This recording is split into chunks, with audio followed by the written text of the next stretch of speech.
Hello, everybody, and welcome to this information session about the 2026 Disability Research Leadership Program Fellowships at the NDRP, the National Disability Research Partnership. My name is Sue Tape, and I'm the Deputy CEO and the Head of Evidence to Action for the National Disability Research Partnership. My pronouns are she, her, and I'm joining you today from the lands of the Yugara and the Turrbal people. I'm a middle-aged white woman with my hair pulled back, with headphones and black glasses on. I'm wearing a spotty top with a jumper over, even though I'm coming to you from the lands of the Yugara and the Turrbal people where it is warm compared to other people. Thank you very much for joining us today. And we would like to acknowledge that the traditional custodians on the lands on which we are meeting today, we know this land was never ceded, and we honour elders past and present and recognise that First Nations people were the world's first researchers. We also acknowledge the deep knowledge systems that have existed here for thousands of generations. And I also would like to pay my respects to First Nations people with disability who are joining us today. So the agenda for this session and the slides will be shared as well as the recording after the event, but we're going to talk about a little bit about the NDRP and the DRLP, or the Disability Research Leaders Program. We're going to cover what the fellowship is about, context, aim, timeline, structure.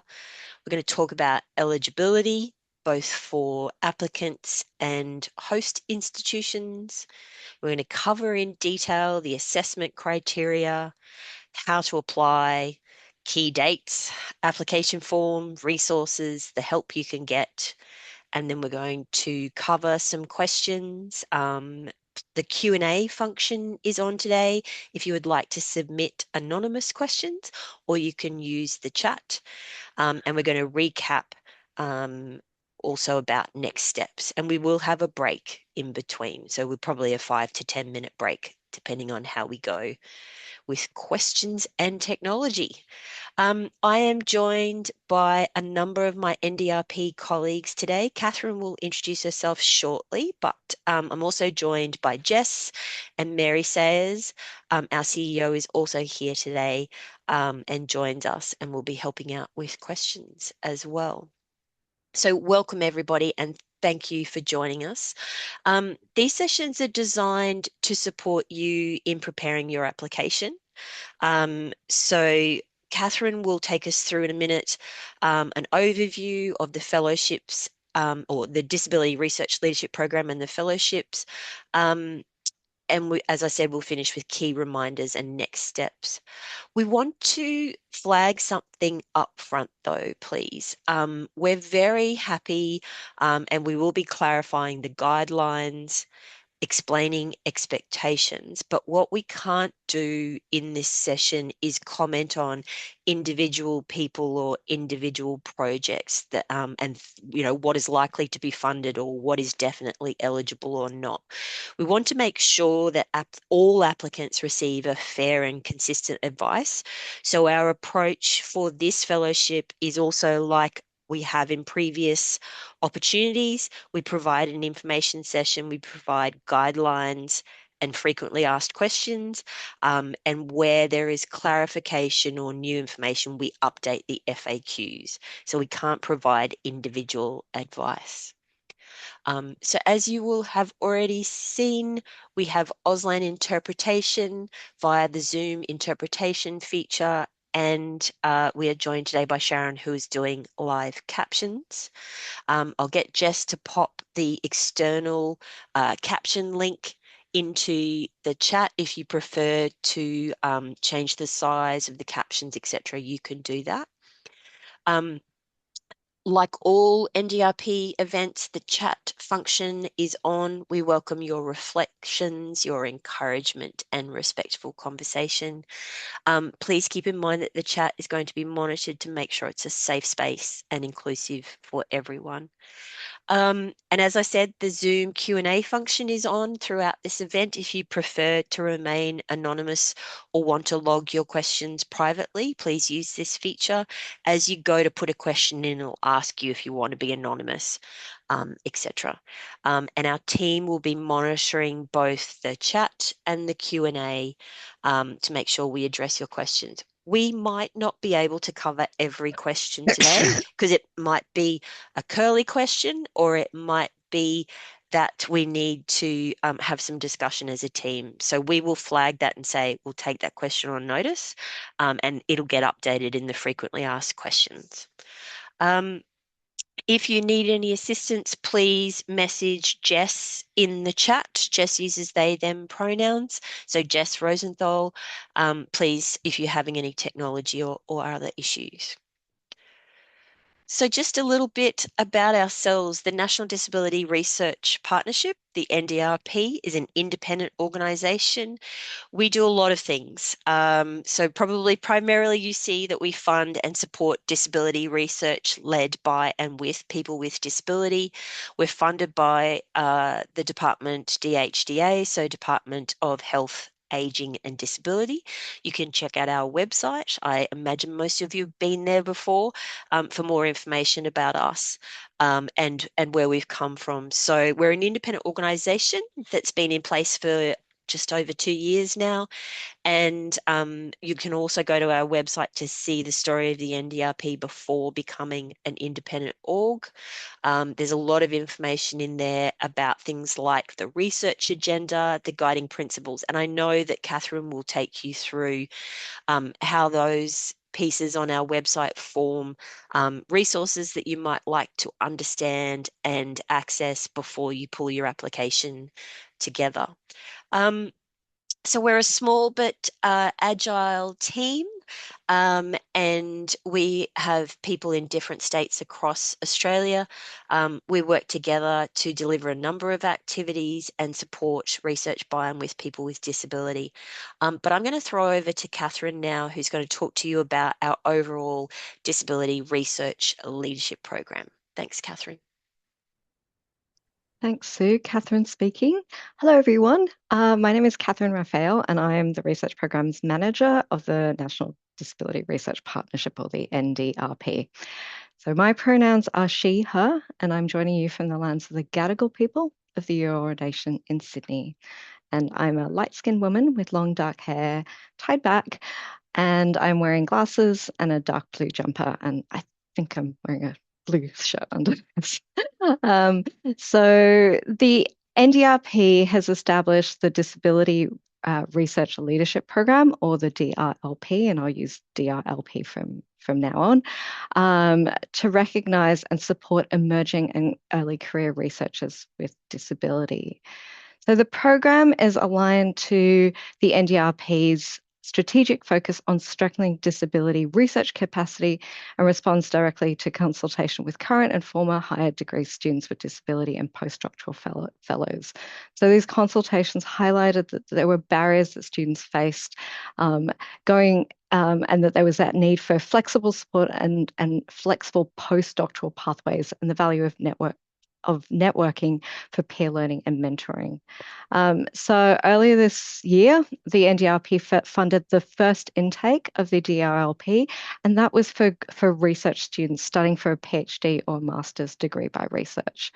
And so this second 2-year program provides flexible support for postdoctoral researchers now with disability whose research aligns to the NDRP's research agenda and who are ready to grow as leaders in disability research. And so going to what the intended outcomes for participants in this program are.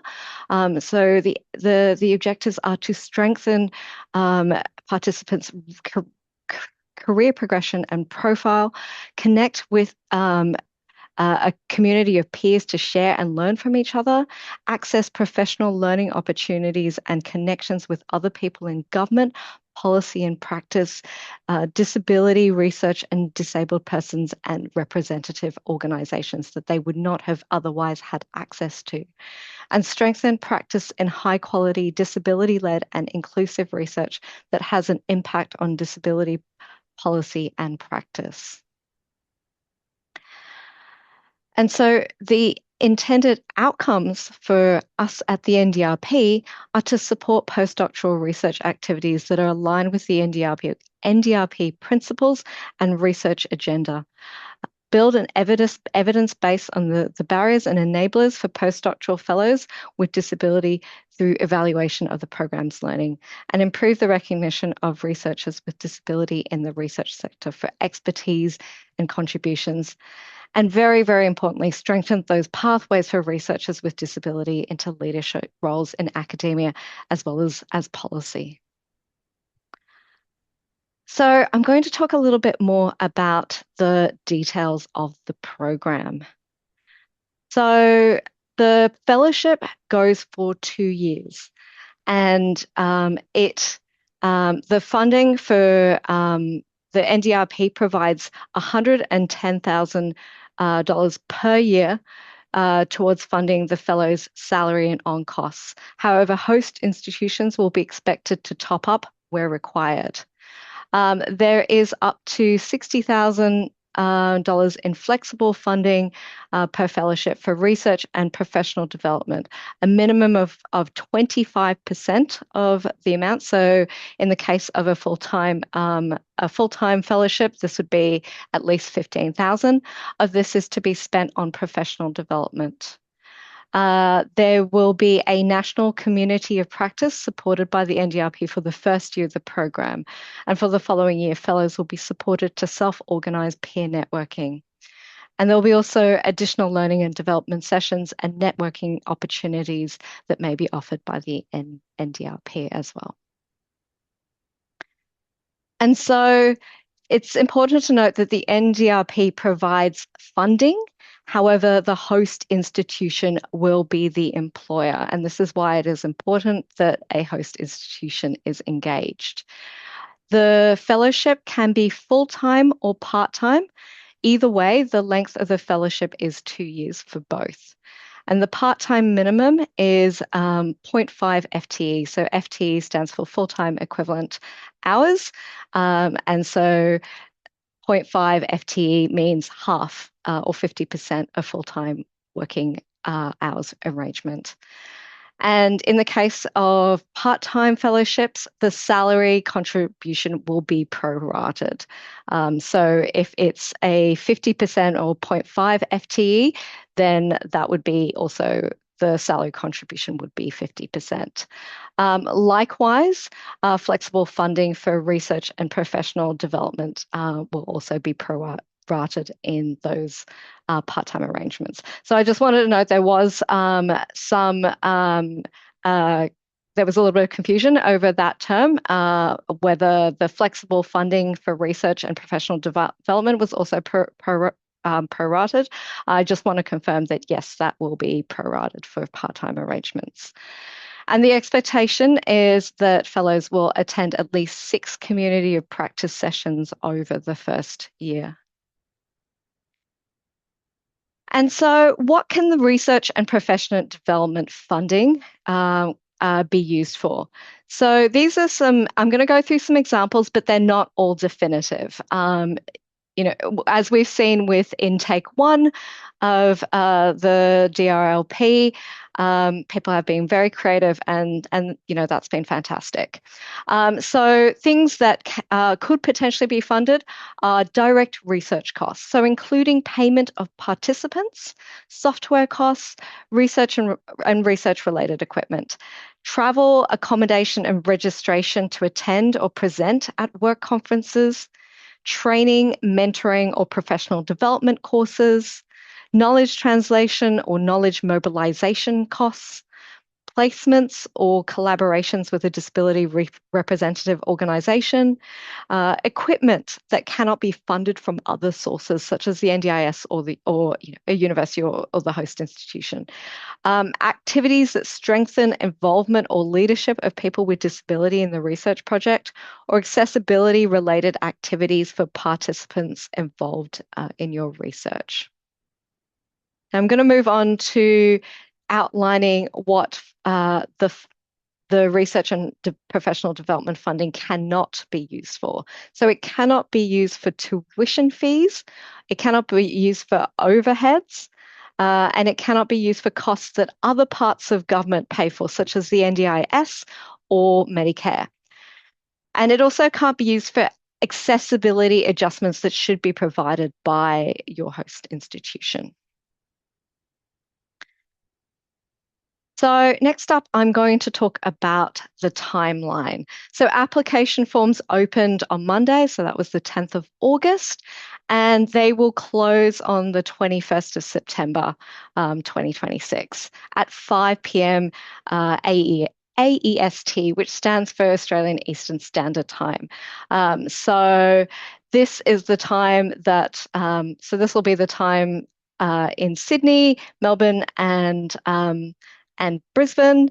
And so if you're outside of these time zones, then please check what that time zone is for you, because that deadline is strict. The form will actually close. It's scheduled to close at that time. And that deadline is strict. So please, if you're not in that time zone, please check out what that is for your time zone. So once we get those applications in, they will be screened for eligibility, and they will go to an independent review panelists to assess those applications. And I will talk a little bit more about that process in a little bit. And that will happen at the end of September and early October. We will be looking to do online interviews with shortlisted candidates in October, once the independent panel has given its recommendations. And so just noting there that those interviews will be online. You do not need to be in a particular city or a particular physical location, and we will also ensure that they are accessible to your needs. We are looking to notify successful candidates by the 26th of October. And there is a deadline for confirming the agreement with host institutions, as well as providing evidence that that the successful applicant has completed all requirements for the PhD by the 20th of November 2026. And so fellowships are due to start in November and finish 2 years later in November 28. So the fellowship will go for 2 years, regardless of whether it's full-time or part-time.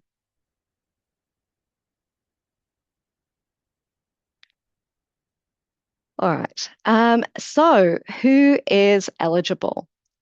So first of all, and this is a key point, that the applicant needs to be a person who has disability. And I want to note that we do take a broad view of disability at the NDRP. So disability can include a range of experiences. For example, as described in the Disability Discrimination Act of 1992 in Australia, or by the United Nations Conventions on the Rights of Persons with Disabilities. And we recognise that not everyone identifies with the word disability, and that some people may be unsure about whether their particular experience qualifies. If you if you are not sure around that eligibility, please reach out to us. But just noting that disability may include people with chronic illness, psychosocial disability, neurodivergent people, or people with episodic or fluctuating conditions. So the second requirement for eligibility is that applicants do need to be an Australian citizen or permanent resident. They also need to meet all requirements of the award of their PhD by time of application and be within 7 years of completing their PhD at the time of application. However, uh, career breaks and disruptions will be considered as part of the application, and there is a section in the application form that it's an optional section where you can you can provide further information around um, your completion of the PhD if you believe that it should be taken into account for eligibility. You will also need to have a nominated supervisor or mentor willing to support you at a host institution and provide a letter from them confirming this support. To receive the fellowship, you will need to have a host institution confirm that it is willing to employ and supervise the applicant and top up any salary if required. However, the confirmation is not required at the application. You will only need a letter from a nominated supervisor or mentor confirming that they have this support, but you don't need official confirmation from the host institution until at application stage. That will only be for successful applicants. So moving on to the next slide. So just continuing with the eligibility requirements.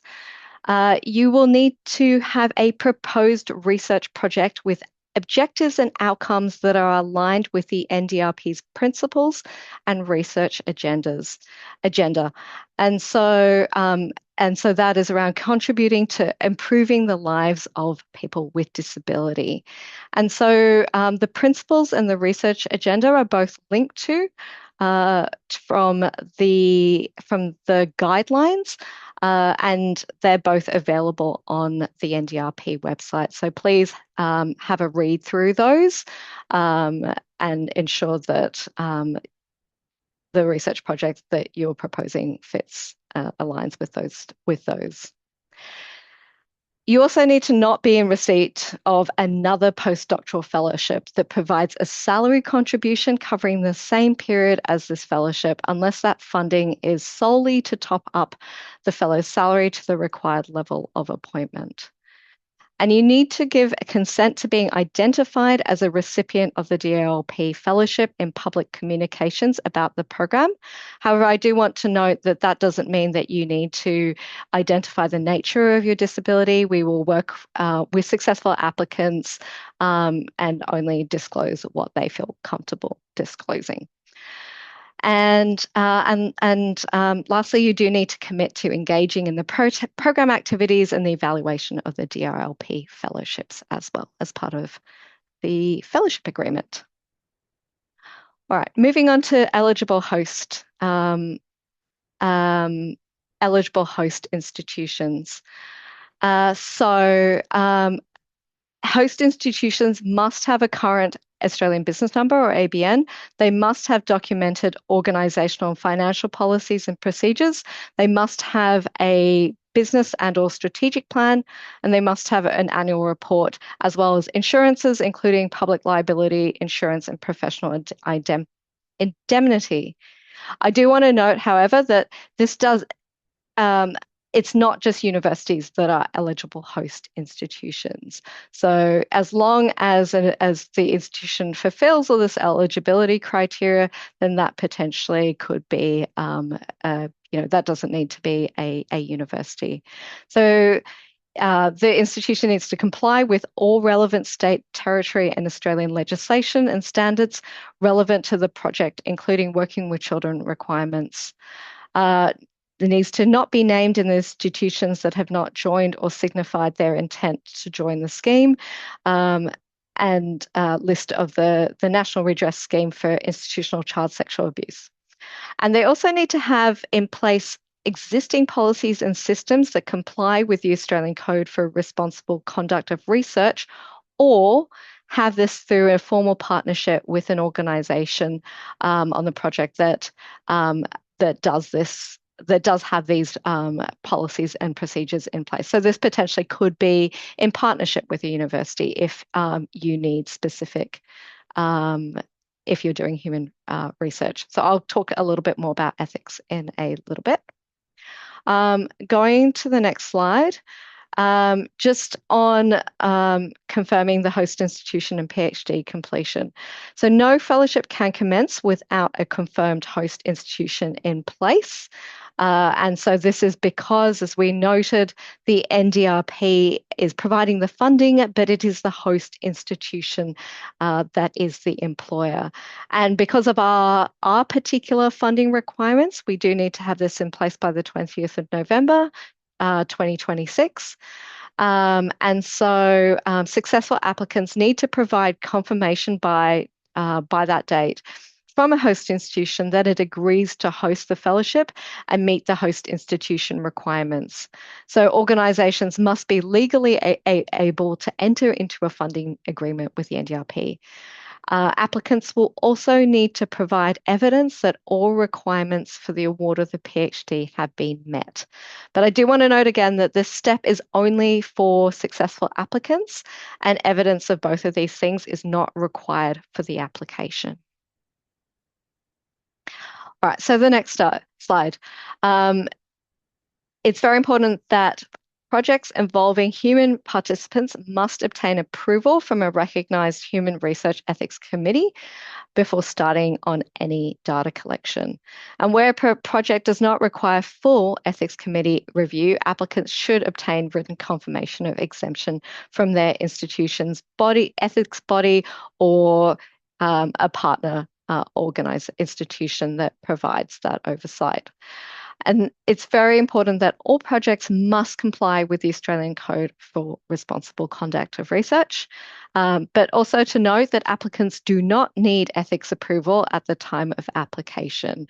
It is enough to outline that you will need to, what you'll need to do for ethics, but you do not need to get ethics approval prior to applying. All right, so I'm going to talk a little bit now about how applications will be assessed. So once applications have closed, we will the first step will be screening the applications for eligibility.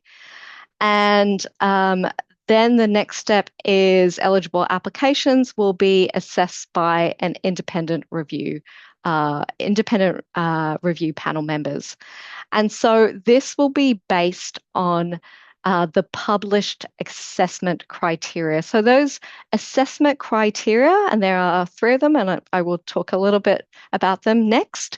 So those 3 criteria are published in the guidelines, but we have also included on the information page, there is a document that is as an assessment matrix for applicants. You can find this and download this from the information page.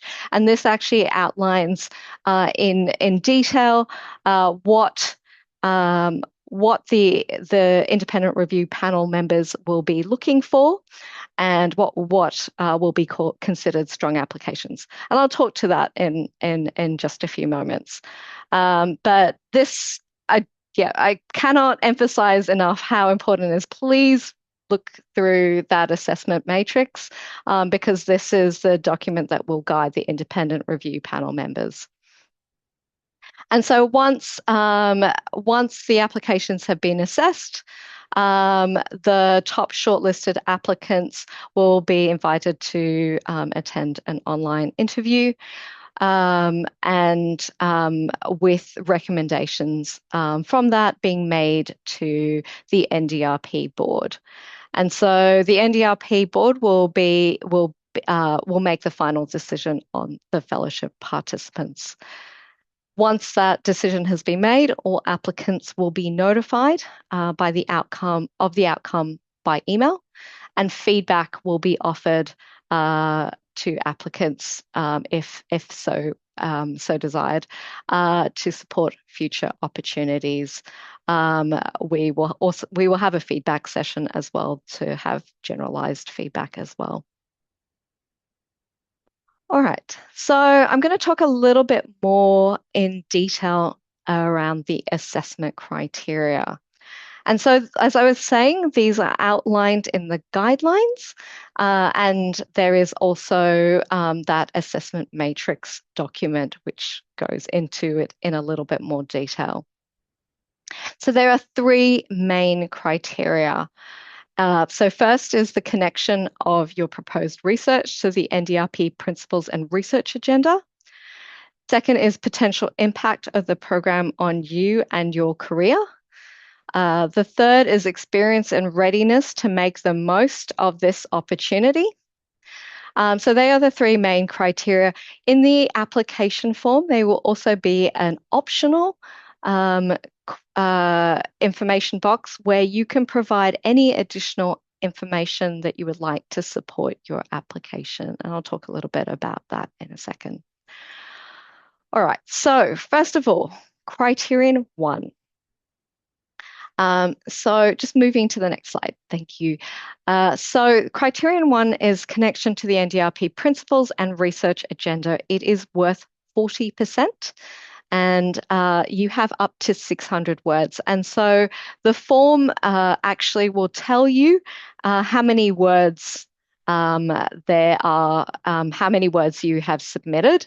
So you can be very clear that, if, so it will keep you to that word limit. And it also, I believe it won't let you submit if it is over the word limit. It certainly will give you a warning that you are over the word limit.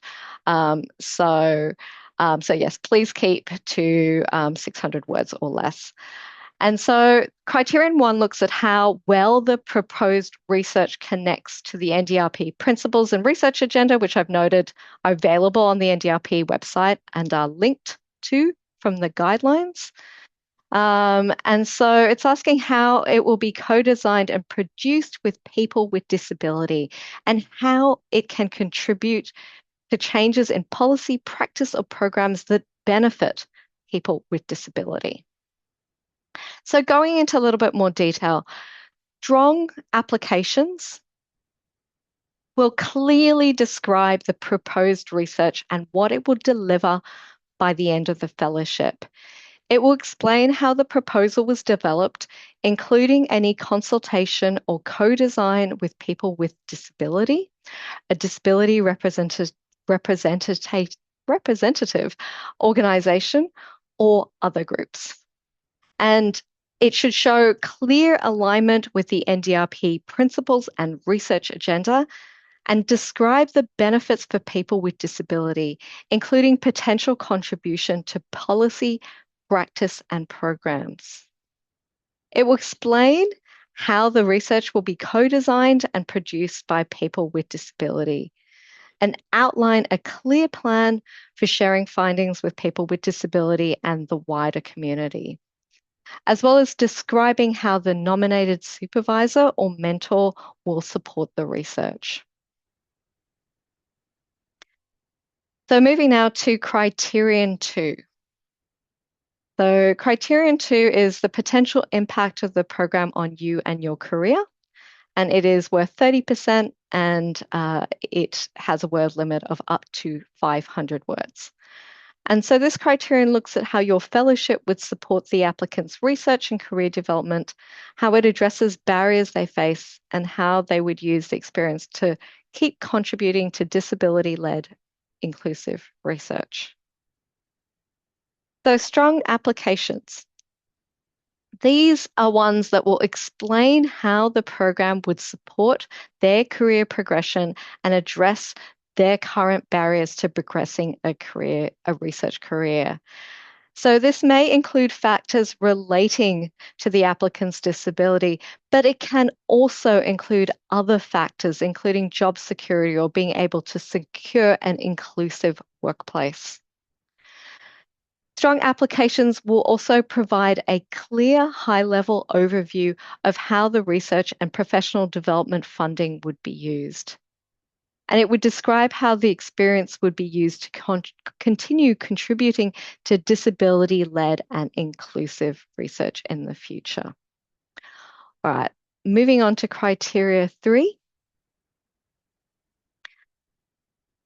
This is the experience and readiness to make the most of this opportunity.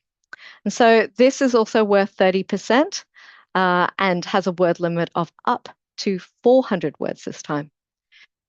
This criterion looks at the applicant's experience and commitment to a career in disability research, the skills and perspectives they bring, and the readiness to make the most of the program. And so strong applications, they are ones that describe relevant experience and commitment to building a career in disability research, including research outputs to date. So outputs may include publications, reports, presentations, policy impacts, community resources, and other contributions. So outputs look different for different researchers, and disability may affect the type and number or timing of outputs. Strong applications will explain the skills and perspectives that they would contribute to the program and the community of practice. And they would also describe what they would do to make the most of the program and engage with the opportunities available. So one thing I do want to note is that the application will ask you for a CV. So you do not need to have all the details of your CV in this criterion 3. It's just more about, because there is a word limit, so using being able to, refer to key aspects that you would like to highlight, but just be aware that the review panel will also have access to your CV as well. So you don't need to have all the exact details and you don't have to have all the fine details in your response for the criterion. You can have that extra detail in your CV, but it should refer to the key points that you do want to highlight to the independent review panel. All right, so moving on, I had mentioned earlier that there is a question that is optional that allows you to provide any other information you would like to support your application. And this will be provided to the independent review panel as part of the assessment. And so this is up to 300 words. And this can give you the space to add anything else you would like us to know to support your application. And so, but you don't need to fill this in if you feel that you've covered everything in the previous criteria. But things that this potentially could include could be things like, any additional experiences or achievements that you have not had a chance to mention in the other criteria, and things that would strengthen your application, or potentially any future goals not mentioned elsewhere that you think are relevant, or really any other information that you would like included. All right, so moving on to the next slide. So the process to apply, application forms are now open, and so yes, you can start an application anytime now. You don't need, it will give you the opportunity to save the application, so you don't have to submit it, at the same time that you start that application. So we will be providing a preview of the application form, hopefully later this week, and we will provide, when we do so, we'll email out in the program updates email list. So if you signed up for that, we will send that out.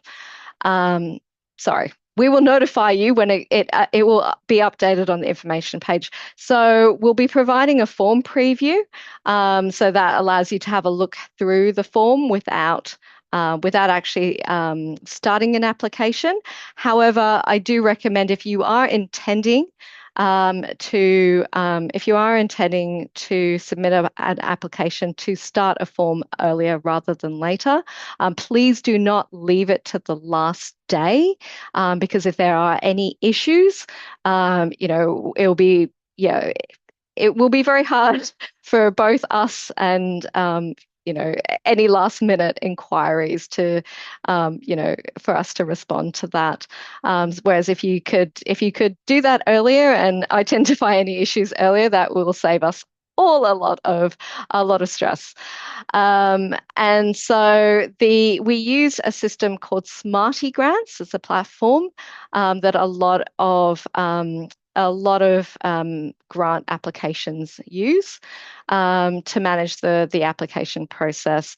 And so the link there is a link from the information page that goes directly to that application form. So just one note, when you are using that form, please save regularly. Smarty Grants can time out for security reasons, and you could potentially lose any work that you have done in the form. So please save regularly.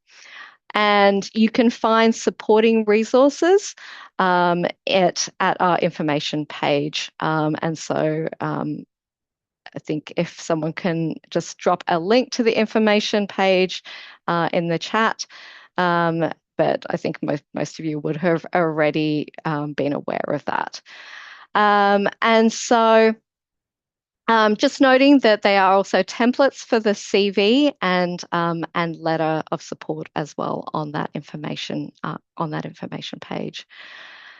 So, core information sources for the 2026 fellowships. There are fellowship guidelines on that information page.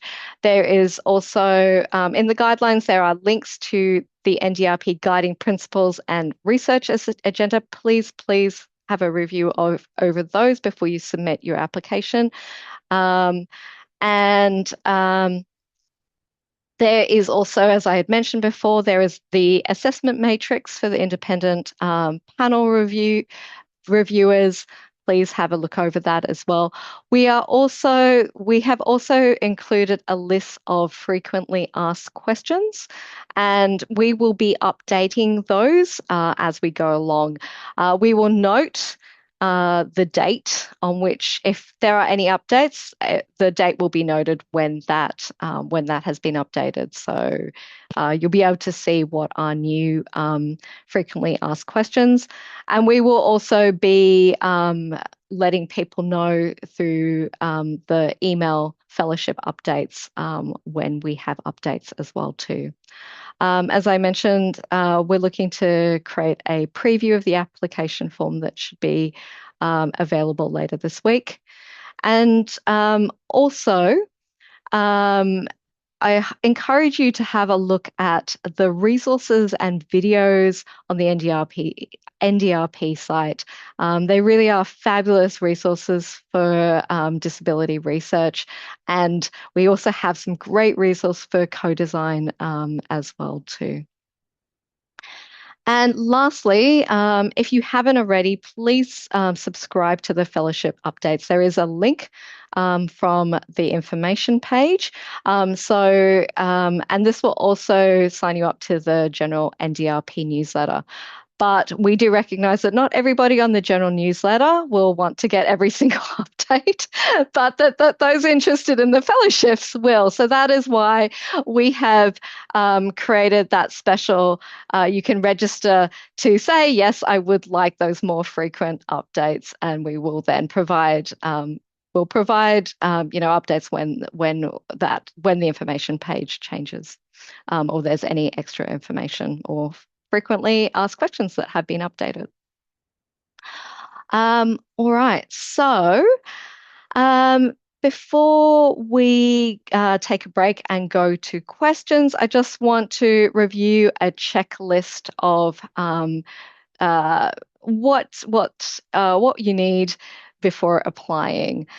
So first, I cannot iterate enough. Please go to the information page. There is everything that you need to apply is there or linked to from there. Please read the guidelines and the assessment matrix, and please also read the NDRP research agenda and NDRP principles, as any research project will be assessed on how it aligns with that. you will need to prepare an updated CV of a maximum of 4 pages. So there is a template available on the resources on the information page, and so that, however, you can adapt that as you wish to support to support and fit you better and your career better. So please feel free to edit that one, but please keep it to a maximum of 4 pages. You will also need to get a letter of support from your nominated supervisor or mentor at your host institution. And we also provide a template of that on the information page. We ask that you actually keep the template contents, but that your nominated supervisor or mentor uses their institutional letterhead if possible. And then please complete all required sections of the application form and upload the documents. And as I mentioned, please save regularly. And you may also wish to keep a copy on your own computer. And then ensuring that you submit before the closing date, which is closing time, which is 5 p.m. Australian Eastern Standard Time, as there won't be extensions. All right. So let us go for a break. So let us return at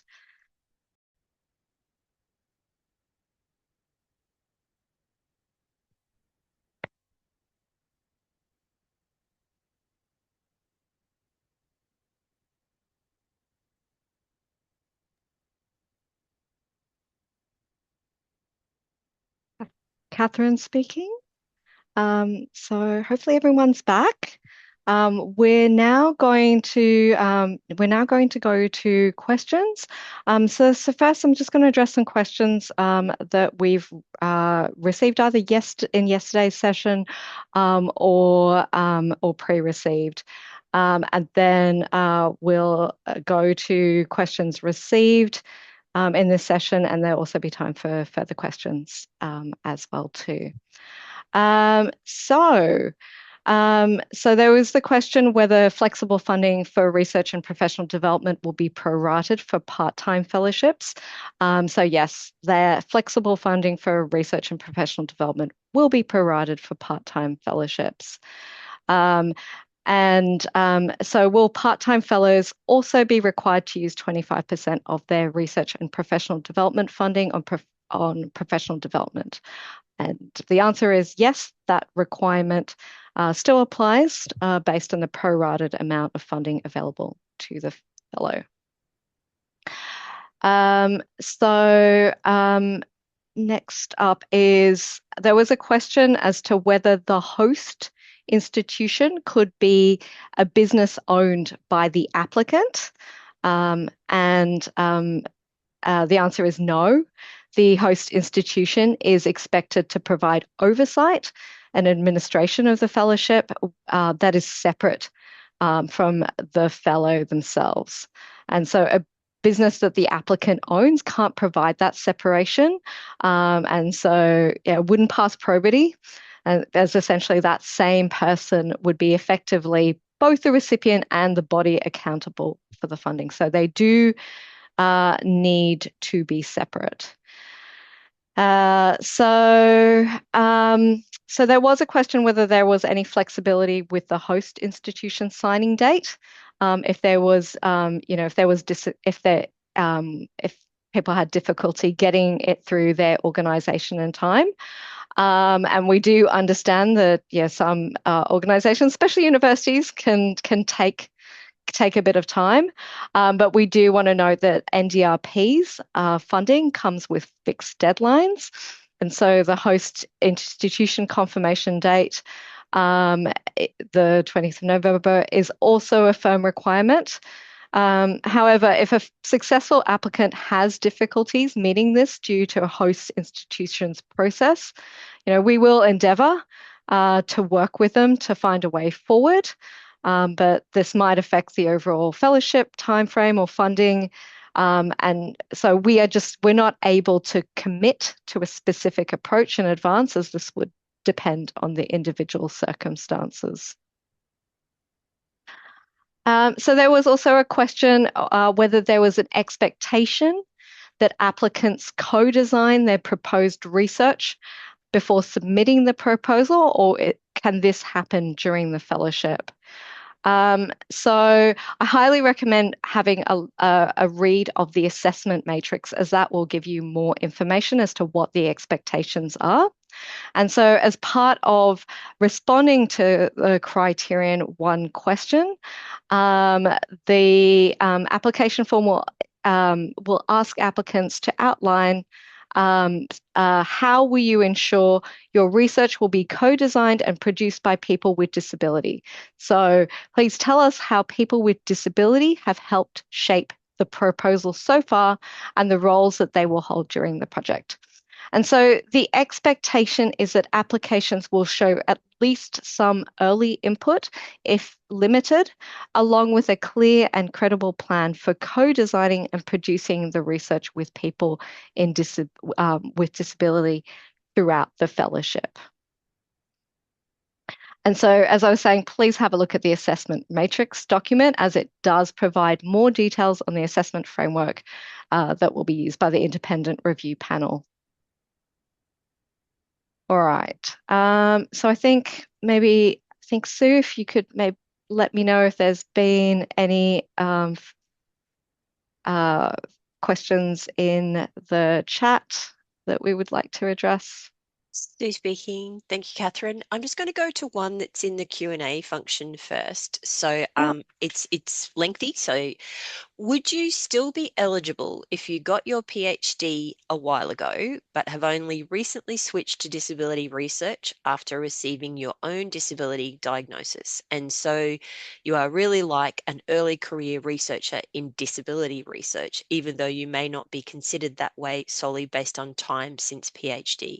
So you're currently building a brand new track record in disability research and completely different skill set to previous research because you want to use your disability lived experience in your work.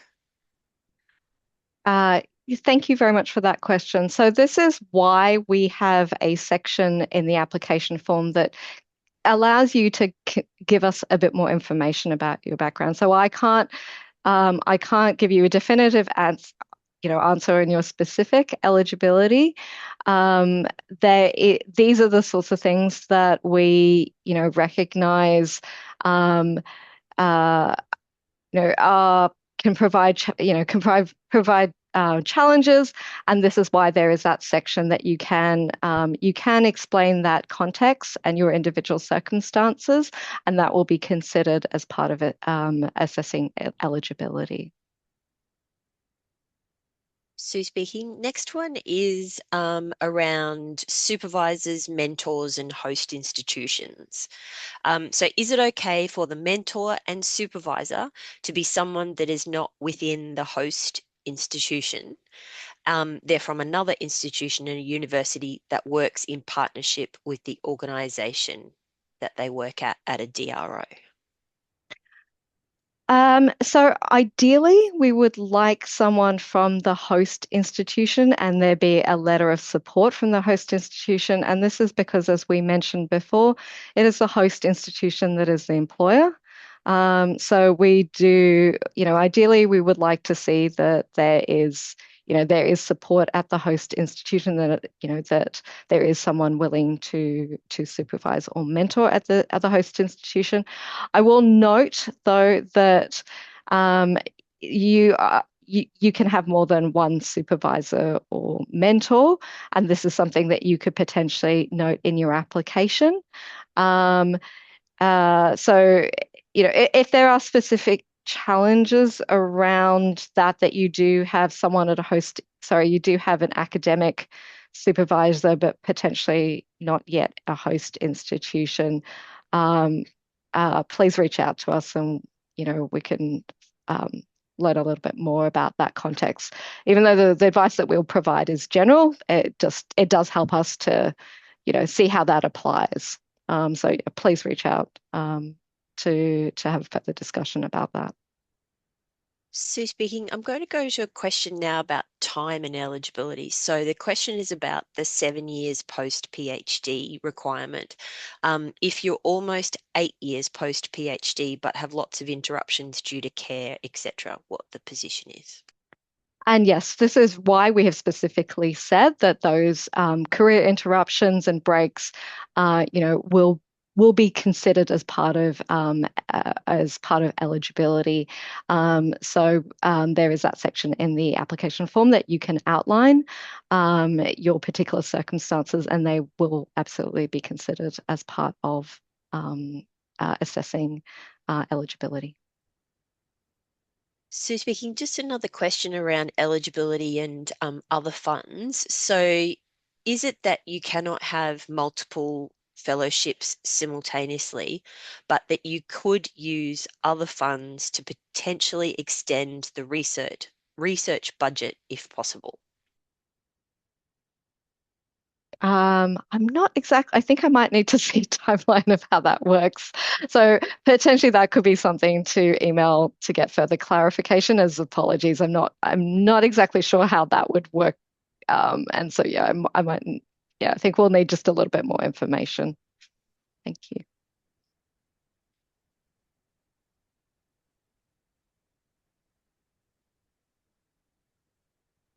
So speaking, sorry, Catherine, I'm just scrolling. We have had some questions about calculating maternity leave, and I just want to. Do you want to comment on how the contracting or the different states and territories? So I'm just going back to it's about there are different employment entitlements in legislation in different states and territories around the calculation of paternity and maternity Oh, leave. Catherine speaking. So is this? I think this is for eligibility for the PhD completion, and just noting that we would absolutely be considering maternity leave and caring breaks as relevant to considering those breaks within the 7 years. So yes, please just outline your circumstances in that information box, and they will absolutely be considered. But yes, this is precisely the sort of thing that we have. Why we have mentioned that, and it's not just a strict 7 years, that we have noted that, everyone's situation looks different, and, we recognize the importance of caring, that it's yeah, very very important, and affects our career progression. So yes, those things will absolutely be considered. So yeah, please provide information, and yeah, that will be part of the eligibility considerations. So speaking, thank you, Catherine. Next question is around the proposed research. So if the proposed research is Australian-based and focused, but also involves international collaborations, or does the research need to pertain only to the Australian context? Catherine speaking. So I think this is one where it will really depend on the application, but certainly having an international element doesn't in of itself necessarily preclude an application, as long as the primary focus is to benefit the Australian context, to benefit Australian policy, research policy and practice. So I can't comment specifically on whether that specific proposal would be eligible or not, but certainly, yes, having some international aspect in of itself doesn't rule it out. But yeah, it will depend on the proposal.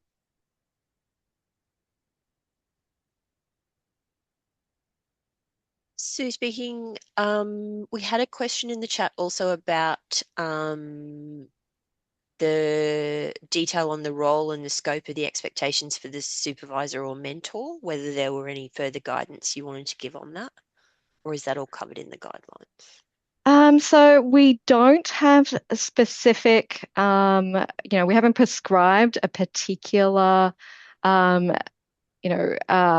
roles or expectations around that because every situation is going to be different. Some applicants will be from universities, others will be, in organizations like potentially, disability representative organizations, and that's going to look different. So no, there isn't a specific, there isn't, a specific requirements for that. So really, it's up to it's what it what is available, what support will be provided that best fits your needs and the research needs. So speaking, oh, I had a question and now I've lost it. Sorry, yes, there was a question was, is this only open to people with a PhD or is it also open to people with a doctorate of education, EDD? Oh, all right. That is something we will need to take on notice just because we would need to look at the specific qualification to see if it is viewed as a doctoral level. If you could email us and we will look at that specific qualification and provide some further advice. So speaking, apart from the mentor supervisor letter, will applicants be required to provide referees? Um, not for the application, I don't believe. I don't think it's in the CV template, but certainly not. Yeah, so I don't think so. Um, I can actually just double check and I'll come back to you on that. So speaking, I just want to add a content note to the next, just framing of the next question because it's talking about people with a terminal illness and diagnosis. So I just want to flag for people who may want to step away from the conversation. Um, I'll read the question as is rather than paraphrasing the question. Given the interest in supporting the applicant's future career, would a terminal illness weaken an application, or is there a chance that it would strengthen the sense of urgency for the applicant's career to progress? Catherine speaking. I think that's one where we're not going to be excluding someone because of that. That is not, yeah, that wouldn't be a reason to exclude someone from the basis of eligibility. So, it, if other eligibility was fulfilled, that would go to the independent panel review to assess, and then it would be in the context of the application. So, but no, that wouldn't be something that yeah, it really would be all things considered, but not, yes, it wouldn't be excluding. So speaking, I suppose on a similar um, direction, this question might be around, we can't answer it specifically, but I don't want to preempt the answer. If someone has a small FTE or full-time equivalent at a university and is likely to focus on a single group of people with disability with a particular disability, are these factors acceptable? So I think there's two parts. I think there's the small FTE and so an existing FTE relationship. So and potentially, so the fellowship can be part-time. But it is also, it is also employment. So it's whether that fits in potentially and the nature of what the other employment is. And so I think the second part of that question was likely focus on a single impairment group. So that's not something, yeah, that's uh, we're not, we're not prescribing particular um, a particular focus. So it potentially um, that yeah that's really for the independent panel reviewers to see in the whole context of the application. Certainly in of itself, that's not a problem. Sue speaking. Thank you, Catherine. One other question I just wanted to address. We had some questions about from people who hadn't yet got their PhD and need more information about enrolling and completing. NDRP is not in a position to provide any advice on where to seek that out. So we would just encourage people to do their research about where they are, where they're doing their masters, and where they might look to pursue that. Catherine, whether you've got anything to add while I look for the next question? Look, I think this is a good opportunity to reach out to your network, your previous supervisors, but also others, in areas that you might be interested in. And potentially new partnerships can be formed this way that might benefit you regardless of the outcomes of this particular application. And that's also one of the reasons why we provide feedback if applicants wish. They can get individual feedback after this process, and also we'll have a feedback session after this process as well. And that's because that the learning from that can go into improving and future opportunities for you. So I just want to note before we go to any questions, I did have a look at the CV template, and it does include, it does ask for 1 or 2 referees on that. However, I will note it's not part of the form.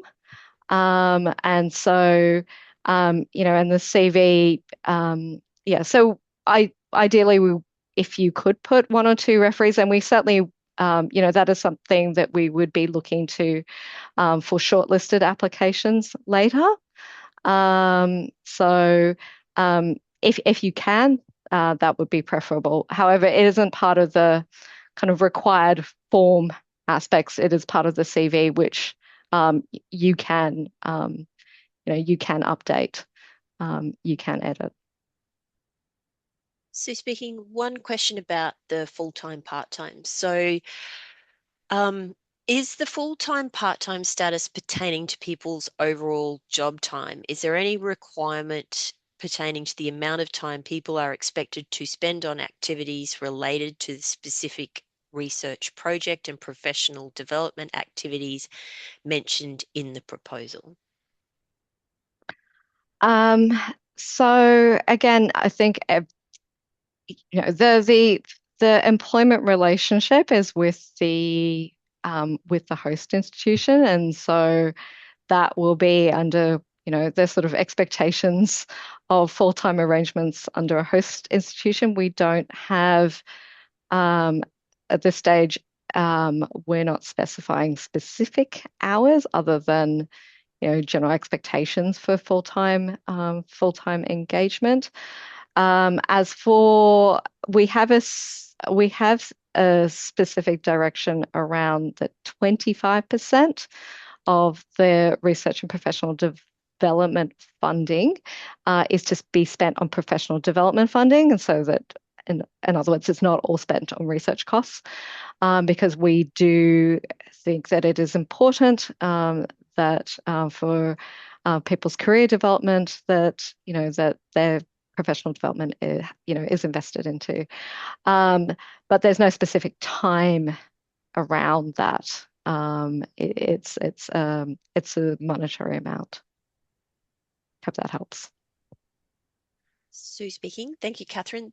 I'll just call last drinks, last questions, if that's all right. Oh, hold on. Can universities add teaching to your workload under this fellowship? Um, Catherine speaking. Yeah, I think that will be something for the contracting process, and it's not something I can specifically comment on here. There's a lot of shaking of heads in the people I can see. Um, Sue speaking. So, because we just want to recap, I'll just call last question. Okay, I'll flick back to the slide.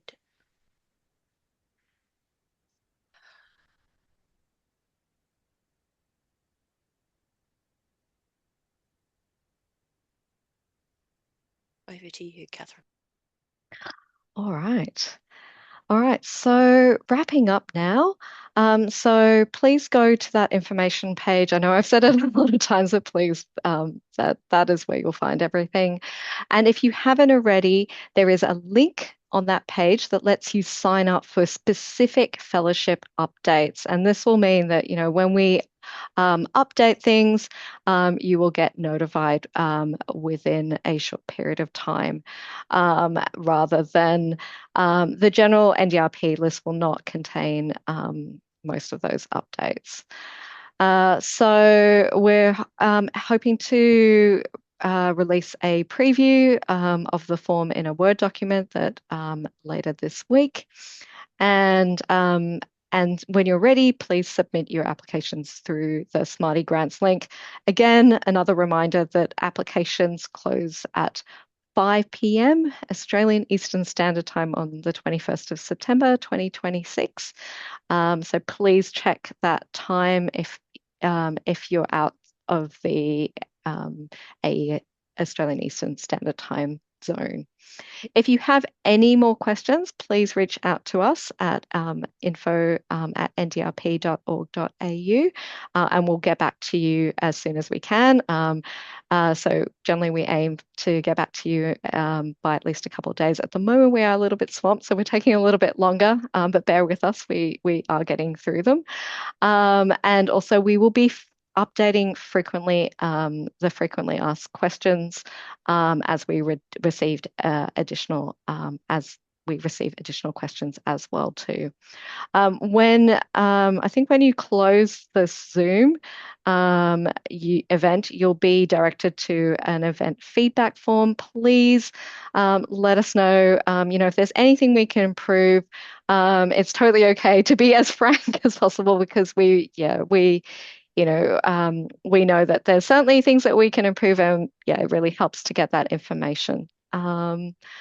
And I think that's about it. So thank you so much for your time. Again, please, reach out if you have any more questions, and we'll do our best to answer them. Thank you, everybody. And thank you again to the team supporting today. So Sue, Jess, and Mary as well.